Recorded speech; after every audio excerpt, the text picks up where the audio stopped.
The Biden administration's policies on China took center stage Thursday before the House Select Committee on the Chinese Communist Party.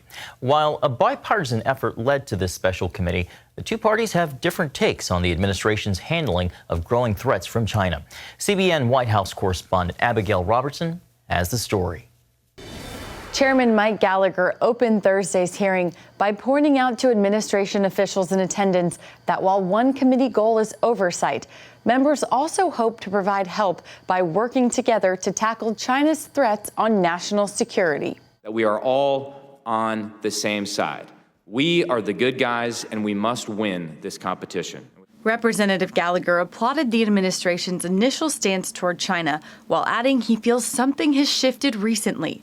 The chairman then criticized them for not implementing their own policies. In February, we watched the spy balloon lazily drift over some of our most sensitive military sites while the administration seemed concerned about provoking China. And instead of holding the Chinese Communist Party accountable, the administration chased CCP diplomats around the world, seeking meetings in Beijing as if they, not the CCP, had something to apologize for. Committee Democrats made a case that Biden's diplomacy with China is not a show of weakness. My concern is that a lack of communication could mean that we're one incident away, one miscalculation away from a catastrophic outbreak of war. So is that a fair assessment of the need for diplomacy between the two leading superpowers in the world? Absolutely. We believe that we're strong, we're confident, we're also responsible, and that's why we're pursuing those communications. While Republicans argue it's time to take a stronger stance against the communist country. The Chinese are the biggest bully on the planet.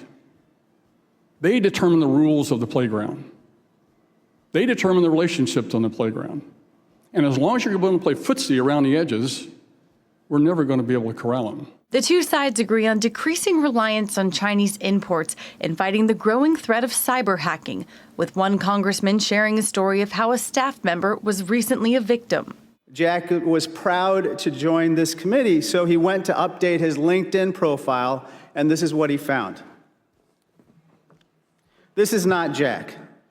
Now his name is Bai Lulu, and he is a proud graduate of Xi'an Jiaotong University. The committee is also investigating how China could be working within U.S. higher education to gain economic and military advantages. It recently expressed grave concerns over a partnership between the University of California, Berkeley, and several Chinese groups conducting research on advanced semiconductors and imaging technology. There are also accusations that the school didn't report funding from the Chinese government for the research, a violation of the Higher Education Act. Reporting from Washington, Abigail Robertson, CBN News.